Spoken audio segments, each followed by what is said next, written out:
Shalom. Yesus sedang melihat ingin membagikan firman Tuhan di Injil Yohanes 3 ayat yang ke-16.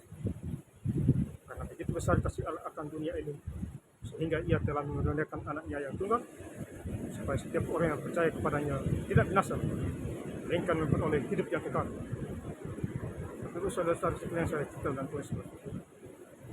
Jadi inti dari ayat Yohanes 3 ayat yang ke-16, percaya kepada Tuhan supaya kita memperoleh hidup yang kekal, supaya tidak binasa. Ya. Karena Tuhan Yesus itu adalah jalan keselamatan. Karena kasihnya, karena kasih Allah. Ya. Sehingga ia telah menurunkan anaknya yang tunggal, Tuhan Yesus Kristus.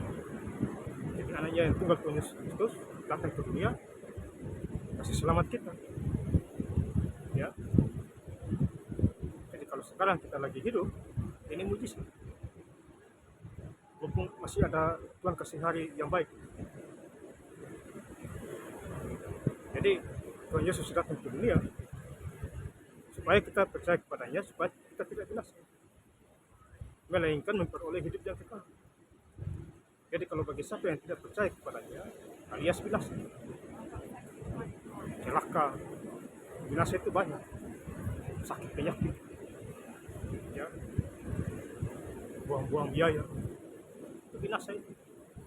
Jadi binasa ada dua macam, dibikin sakit dulu, ya, kemudian binasa yang kedua mati, ya, dan masih banyak lagi arti dari binasa ini. Jadi Tuhan Yesus datang ke dunia supaya kita tidak binasa. Apabila kita percaya kepadanya, kita memperoleh hidup yang kekal. Miskin jadi kaya, bodoh jadi pintar. Ya, saya patut bersyukur saya bisa baca Alkitab setiap hari. Tuhan kasih. Ya, baca 12 hari selesai Kejadian 10. Nah, itu mujizat itu menurut saya. Itu perkara iman. Orang zaman sekarang mana mau? Apalagi saya lagi di pantai, orang lagi sibuk-sibuk mandi, urus dirinya. Ya, baca Alkitab itu penuh kuasa, itu iman. Ya, makanya banyak orang tidak mau baca karena sibuknya. Tapi kalau kita dipilih oleh Tuhan beda lagi, lain lagi. Mau sibuk, mau bagaimana harus baca. Saya sakit aja bisa baca, apalagi sedih. Ya, itu luar biasanya. Jadi ayat dari firman Tuhan ini Yohanes 3 ayat yang ke-16, percaya kepada Tuhan supaya kita tidak binasa. Kita akan memperoleh hidup yang kekal. Ya, Bapak Saudara. Jadi Tuhan Yesus datang ke dunia 2000 tahun yang lalu, dia menjadi manusia.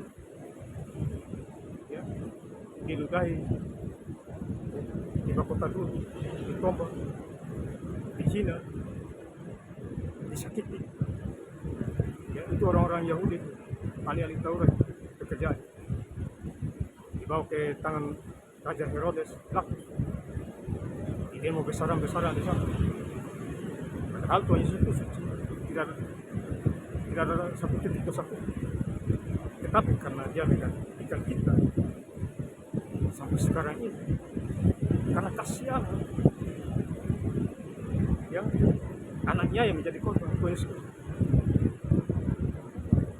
hanya untuk dosa manusia. Coba bayangkan, di dunia ini ada berapa negara? 100 lebih negara, dia menebus kita. Ya, coba Bapak bayangkan, bukan menebus satu orang, semua negara, supaya kita selamat, kita sadar. Makanya Matius 6 ayat yang ketiga, tapi carilah dahulu kerajaan Allah dan kebenarannya, maka semuanya itu akan ditambahkan kepadamu. Itu orang-orang rohani yang takut akan Tuhan.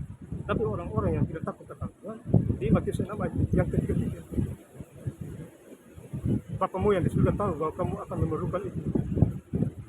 Itu orang-orang dunia, supaya bisa bekerja, dapat makan, dapat tempat tinggal. Jadi kita sebagai orang yang punya pengetahuan, itu di Matius 6 ayat 3, cari Tuhan dimanapun kita berada, baik di desa maupun di kota. Ya, lakukan firman Tuhan. Berbahagialah orang yang mendengarkan firman Tuhan dan mau memelihara, melakukannya. Mujizat akan terjadi. Saya ingin lebih lengkap lagi membaca ayat firman Tuhan di Yohanes 3 ayat 15. Karena begitu besar kasih Allah akan dunia ini, sehingga ia telah mengaruniakan anaknya yang tunggal, supaya setiap orang yang percaya kepadanya tidak binasa, melainkan beroleh hidup yang kekal. Terima kasih. Yesus Kristus memberkati. Haleluya. Amin.